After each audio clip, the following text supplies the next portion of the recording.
আসসালামু আলাইকুম। আন্তর্জাতিক সর্বশেষ আপডেট সংবাদে আপনাকে স্বাগতম। শুরুতেই জানিয়ে দেব সংবাদ শিরোনাম। লেবাননে সাদা ফসফরাস ব্যবহার করছে ইসরায়েল, কঠোর প্রতিবাদ জানালো ইরান। জানিয়ে দেব যে কোনো মূল্যে রাশিয়া নিজেকে রক্ষা করতে প্রস্তুত রয়েছে, অভিযোগ ল্যাভরভের। এদিকে ইউক্রেনে বিতর্কিত অস্ত্র পাঠানোর সিদ্ধান্ত নিচ্ছে কানাডা। জানিয়ে দিব ভারতকে নিশানা করছে যুক্তরাষ্ট্র, অভিযোগ বিজেপির। সর্বশেষ রয়েছে বিদ্রোহের দাপটের মুখে সিরিয়া, আসাদের পাশে থাকার বার্তা দিচ্ছে হিজবুল্লাহ। এতক্ষণ শুনছিলেন সংবাদ শিরোনাম, এবারে বিস্তারিত। লেবাননে সাদা ফসফরাস ব্যবহার করছে ইসরায়েল, নিন্দা জানিয়েছে ইরান। দক্ষিণ লেবাননের একটি অংশে সাদা ফসফরাস ব্যবহার করেছে ইসরায়েলি বাহিনী। পরে দেশটির সেনাবাহিনী লেবাননের জনগণকে সেখান থেকে তাড়িয়ে মানচিত্রে লাল নো গো জোন হিসেবে চিহ্নিত করেছেন। পাশাপাশি ওই এলাকায় বাসিন্দাদের সেখানে ফিরে না যেতে বলা হয়েছে। এই বিষয়ে ইরানের রাষ্ট্রদূত এবং জাতিসংঘের স্থায়ী প্রতিনিধি ইহুদিবাদী শাসকদের সাদা ফসফরাস ব্যবহারের তীব্র নিন্দা জানিয়েছেন। বৃহস্পতিবার জাতিসংঘের নিরাপত্তা পরিষদের অধিবেশনে মধ্যপ্রাচ্যের পরিস্থিতি নিয়ে আলোচনায় ইরান এই নিন্দা জানিয়েছেন। এর আগে গত মার্চে বিশেষজ্ঞরা দাবি করেছেন ইসরায়েল কৌশলে সাদা ফসফরাস ব্যবহার করে জমিটিকে বসবাসের অযোগ্য করার চেষ্টা করছে। লেবাননের গবেষক আহমদ বেডাউন এবং পরিবেশবাদী গোষ্ঠী গ্রিন সাউদার্নসের তথ্য অনুসারে 2023 সালের 8 অক্টোবর থেকে বিতর্কিত অস্ত্র ব্যবহার করে 918 হেক্টরেরও বেশি এলাকায় ইসরায়েলি বাহিনী অন্তত 191টি আক্রমণ চালিয়েছে। মূলত 30 ডিগ্রি সেলসিয়াসের বেশি তাপমাত্রায় অক্সিজেনের সংস্পর্শে এলে সাদা ফসফরাস যুদ্ধাস্ত্র জ্বলে ওঠে এবং ফসফরাস অক্সাইডের সাথে মিশ্রিত ঘন সাদা ধোঁয়ার রেখাপাত করে। টুকরোগুলো তখনও জ্বলতে থাকে। ইসরায়েল দাবি করছে তারা যুদ্ধক্ষেত্রে একটি স্মোক স্ক্রিন তৈরি করতে সাদা ফসফরাস যুদ্ধাস্ত্র ব্যবহার করে। তবে অধিকার গোষ্ঠীগুলো বলছে শুধুমাত্র গাজা ও লেবাননে যুদ্ধক্ষেত্রে নয়, জনবহুল এলাকাতেও এটি ব্যবহার করা হয়েছে, যা আন্তর্জাতিক মানবিক আইনের সুস্পষ্ট লঙ্ঘন। এদিকে যেকোনো মূল্যে রাশিয়া নিজেকে রক্ষা করতে প্রস্তুত বলছেন ল্যাভরভ। ইউক্রেন যুদ্ধে রাশিয়া যেকোনো উপায় ব্যবহার করে প্রস্তুত থাকার ইঙ্গিত দিয়েছেন রুশ পররাষ্ট্রমন্ত্রী সের্গেই ল্যাভরভ।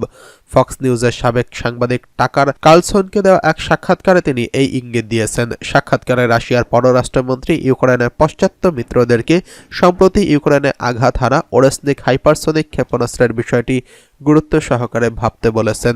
প্রেসিডেন্ট পুতিন উদ্ধৃতি দিয়ে তিনি বলেছেন, ওই হাইপারসোনিক ক্ষেপণাস্ত্র শব্দের চেয়েও 10 গুণ বেশি গতিতে ধাবিত হয়। তিনি আরও বলেছেন, মার্কিন যুক্তরাষ্ট্র ও তার মিত্রদের বুঝতে হবে যে ইউক্রেন যুদ্ধে তাদেরকে জিততে না দিতে রাশিয়া সব উপায় অবলম্বন করবে।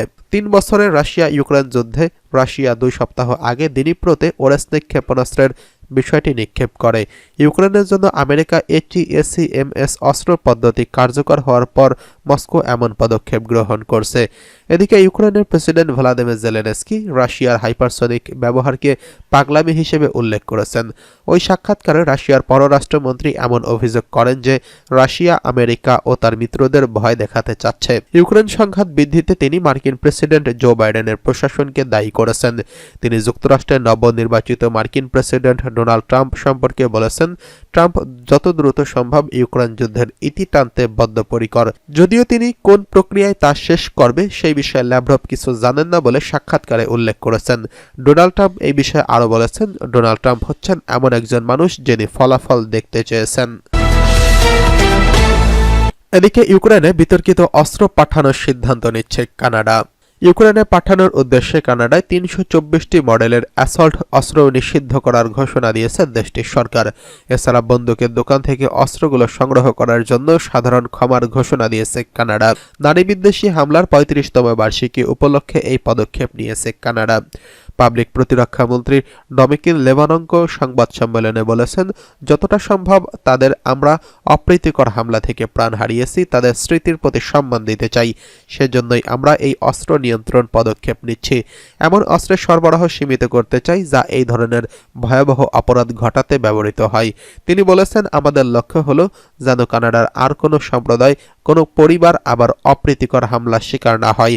তিনি আরও বলেছেন, একটি শক্তিশালী বার্তা পাঠানো হচ্ছে, যারা এই ধরনের আগ্নেয়াস্ত্র চালাচ্ছে তারা অতি দ্রুত জমা দিন, তা না হলে সরকার কঠোর পদক্ষেপ নেবে। কানাডায় বন্দুক হামলার ঘটনায় যুক্তরাষ্ট্রের তুলনায় কম হলেও সাম্প্রতিক দশকে দেশে বন্দুক হামলা এবং সহিংস অস্ত্রের অপরাধ বেশ বেড়েছে। সর্বশেষ পরিসংখ্যান অনুযায়ী 2022 সালে কানাডায় 1400টি বন্দুক হামলার ঘটনা ঘটেছে। 2020 সালে কানাডায় 1500টি মডেলের অ্যাসল্ট অস্ত্র বিক্রি নিষিদ্ধ করেছিল। এটি কানাডার ইতিহাসে সবচেয়ে ভয়াবহ অপ্রীতিকর ঘটনা, যেখানে নোভা স্কটিয়া প্রদেশের 22 জন নিহত হয়েছিলেন। বৃহস্পতিবারের ঘোষণার পর কানাডায় 1800টিরও বেশি মডেলের আগ্নেয়াস্ত্র বিক্রি এবং কেনা এবং আমদানি করা নিষিদ্ধ করা হয়েছে।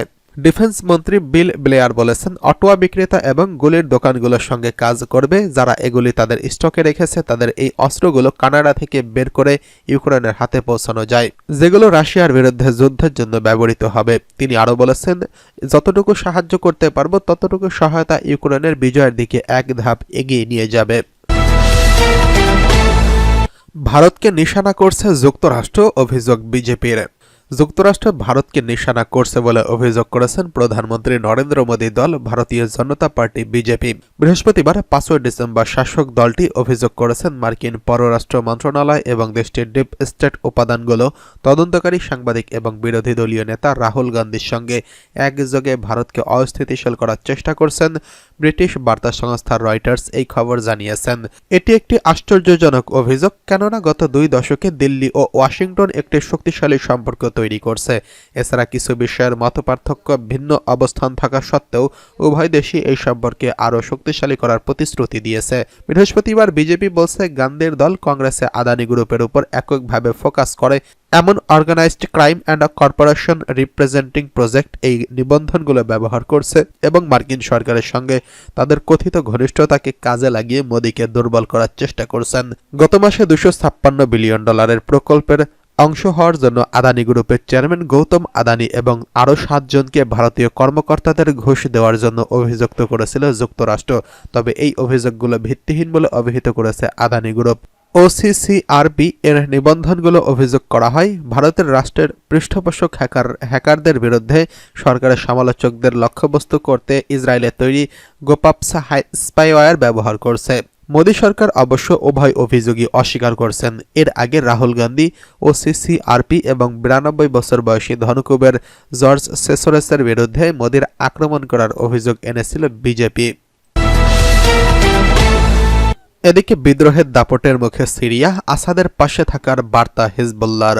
সিরিয়ায় বিদ্রোহীদের দাপটে একের পর এক শহরের নিয়ন্ত্রণ হারাচ্ছে বাশার আল আসাদ সরকার, আর এই বাশার আল আসাদ সমর্থন দিয়ে আসছে ইরানপন্থী হিজবুল্লাহ। তবে বিদ্রোহীদের হামলার মুখে পিছু হটতে বাধ্য হচ্ছেন সরকারি বাহিনীর যোদ্ধারা।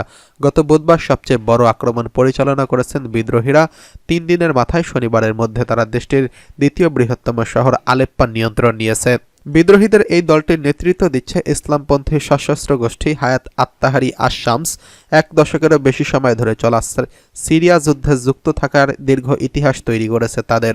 এদিকে বৃহস্পতিবার হিজবুল্লাহ নতুন প্রধান নাঈম কাসেম সিরিয়ার বাশার আল আসাদকে অটুট সমর্থন ঘোষণা করছেন। তিনি সিরিয়াকে অস্থিতিশীল করার অভিযোগ এনে মার্কিন যুক্তরাষ্ট্র ও ইসরায়েলের ভূমিকার সমালোচনা করেছেন।